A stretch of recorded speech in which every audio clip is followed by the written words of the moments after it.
सबसे पहले आप ये सुनिए। Государств НАТО о возможности и допустимости применения против России оружия массового поражения. ये है रशियन प्रेसिडेंट व्लादिमीर पुतिन, जिन्होंने ये साफ कह दिया कि अगर रूस पर कोई अटैक करेगा तो सीधा न्यूक्लियर अटैक होगा। अगर इनकी ये बात फ्यूचर में सच साबित हो गई तो इसका क्या अंजाम होगा, क्योंकि इस समय रशिया में 5,977 न्यूक्लियर वेपन्स मौजूद हैं और आज अगर रशिया धमकियों के बजाय इनका यूज कर दिया तो इंसान का तो धरती से नामो निशान ही मिट जाएगा। मतलब क्या चेर्नोबिल परमाणु दुर्घटना जो कि 26 अप्रैल 1986 को यूक्रेन के चेर्नोबिल में हुआ था, क्या वह रिपीट हो जाएगा, और वो भी 1000 गुना ज्यादा इंटेंसिटी के साथ। लेकिन अगर ऐसा हो गया और हमने इस न्यूक्लियर अटैक को सरवाइव कर भी गए तो दुनिया वेस्टर्न पावर की नहीं इंडियन रुपीज की गुलामी हो जाएगी। मगर कैसे, तो चलिए जानते हैं इस वीडियो में। सबसे पहले इजराइल और पैलेस्टीन के बीच हो रहे युद्ध के बीच करंट धमकियों की बात करते हैं, जिसमें सबसे पहले है न्यूक्लियर वेपन्स। 26 अप्रैल 1986 का चेर्नोबिल डिजास्टर कितना खतरनाक था ये तो आज तक रेडिएशन ही बताता है, जिसके बाद यूक्रेन को उस तबाही के नामो निशान को मिटाने के लिए 50 साल और लगेंगे। इन सब बातों को साइड में रखकर मैं अपने टॉपिक पर आता हूँ कि अगर वर्ल्ड वॉर 3 हो गया और उसमें न्यूक्लियर अटैक हो गया तो हम सरवाइव कैसे करेंगे। अब इजराइल और पैलेस्टीन के बीच मामला बिगड़ा हुआ है और इसी तरह अगर चलता रहा तो बस एक ट्रिगर की जरूरत होती है। एंड में भी शायद वो दिन दूर नहीं जब न्यूक्लियर वार किसी रीजन की वजह से छिड़ जाए। और यहाँ तक कि दुनिया का सबसे खतरनाक बम जार बम का इन्वेंटर खुद रशिया के ही है। एक ऐसा बम जिसकी टेस्टिंग के समय ही उसने 100 किलोमीटर की एरिया को पूरी तरह से तबाह कर दिया था। और अगर आपको 100 किलोमीटर का एरिया कम लग रहा है तो आप इसको इस तरह से समझो, इंडिया के मोस्ट फेमस सिटी मुंबई और दिल्ली जैसे शहरों को यह पूरी तरह से नष्ट कर सकता है। सोचो, एक ही बम इतना तबाही मचा सकता है। अब वार में केवल एक ही बम यूज थोड़े होते हैं, तो नजारा कैसा होगा आप सोच ही सकते हैं। और यहाँ तक कि आज रशिया में 1000 से ज्यादा एक्टिव बम मौजूद हैं और थोड़ा सा कैलकुलेशन करने पर यह पता चलता है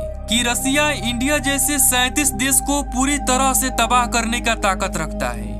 रशिया ने खुद को इतना ज्यादा डेवलप बना लिया है कि उसने खुद का एक under water nuclear vehicle the Poseidon भी इन्वेंट कर लिया है, जिसका यूज वह कभी भी कर सकता है अगर उस पर अटैक हुआ तो। आपको 1945 में हुए हिरोशिमा पर परमाणु अटैक तो याद होगा ही। जरा सोचिए, उस समय इतने लो पावर का बम होने के बाद भी वहाँ की आधी से ज्यादा आबादी खत्म हो गई थी और वहाँ के सर्वाइवर आज 70 साल के बाद भी केवल 2 बम के इफेक्ट्स भोग रहे हैं। अब सोचो, उन बम से 1500 गुना शक्तिशाली रशिया के परमाणु बम अगर किसी देश पर गिर गए तो किसी का भी बच पाना मुश्किल हो पाएगा। बट अगर चलो किसी भी तरह हम इस अटैक को सरवाइव भी कर गए, किसी को कुछ भी नहीं हुआ, मे बी हमने कोई तगड़ा अंडरग्राउंड बंकर बना लिया था और अटैक के समय उसने हमें रहने की फैसिलिटी दे दी, लेकिन कुछ समय के बाद तो आपको बाहर निकलना ही होगा।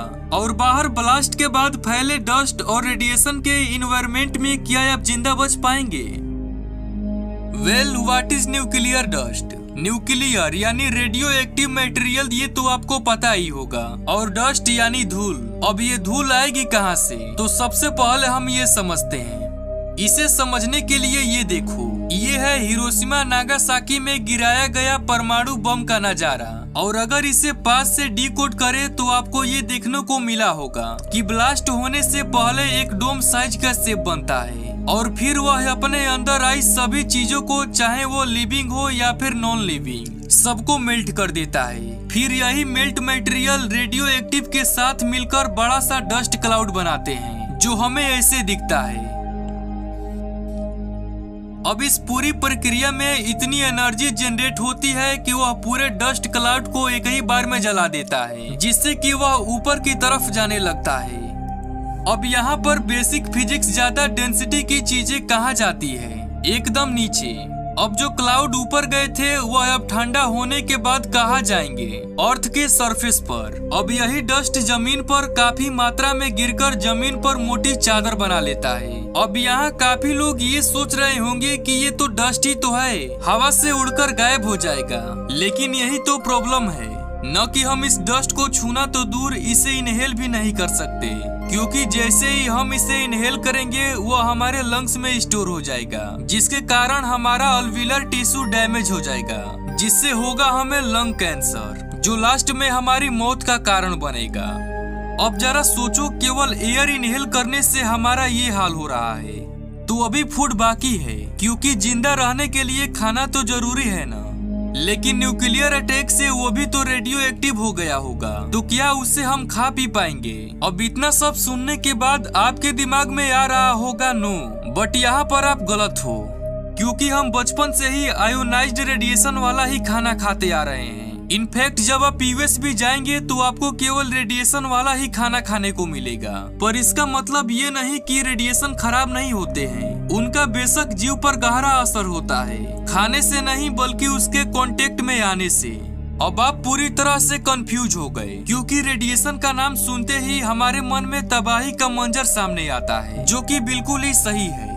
तो सबसे पहले मैं आपका कंफ्यूजन दूर करता हूँ। जो मटेरियल रेडिएशन छोड़ता है उसे रेडियो एक्टिव मटेरियल कहते हैं, और वो हमारे बॉडी के लिए हानिकारक होते हैं। लेकिन इन मटेरियल से निकला हुआ रेडिएशन जो ऑब्जेक्ट रिसीव करता है उसे आयरेडिएक्टेड ऑब्जेक्ट कहते हैं।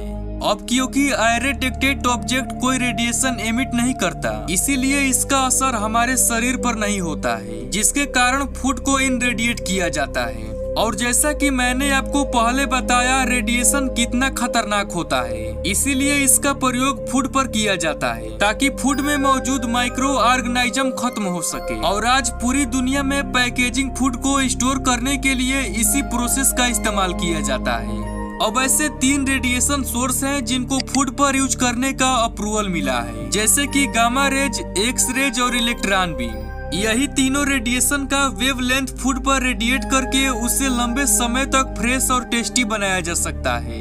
और आज यही पैकेट फूड दुनिया के हर ग्रोसरी दुकान पर अवेलेबल है, और आप इसे पहचान सकते हैं with the help of this symbol. Well, ये है दी रडूरा सिंबल, जो यह बताता है कि आपका फूड रेडिएटेड है। बेसिकली इस सिंबल की शुरुआत हुई थी 1960 में, जब इसे पहली बार यूज किया गया था, पर उस समय लोगों ने केवल रेडिएशन के बुरे इफेक्ट्स ही देखे थे, इसीलिए इसको मार्केट की अपनी जगह नहीं मिली। लेकिन जैसे जैसे साल गुजरते गए, लोगों की इसकी अहमियत समझ में आने लगी, और तब जाकर लोगों ने इन रेडिएटेड फूड को अपनाना शुरू कर दिया।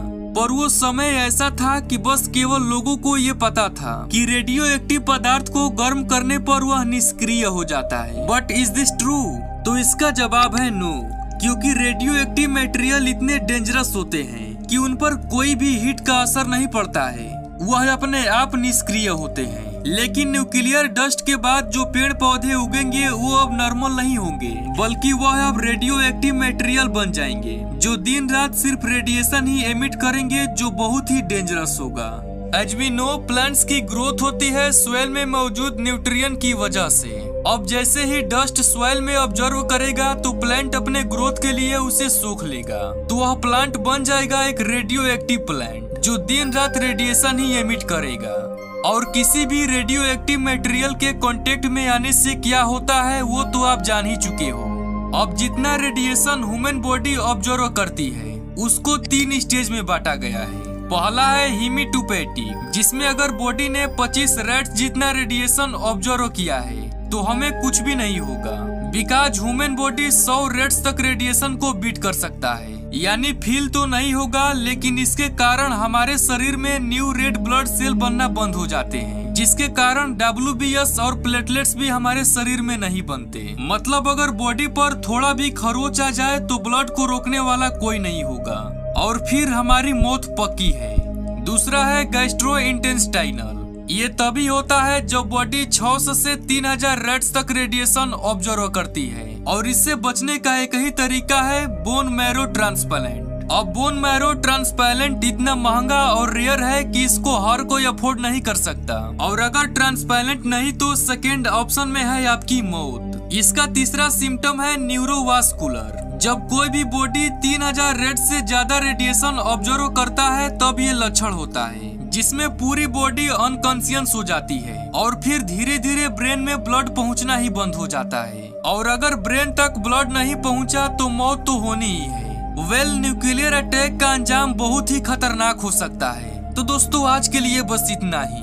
उम्मीद है आपको यह वीडियो पसंद आई होगी।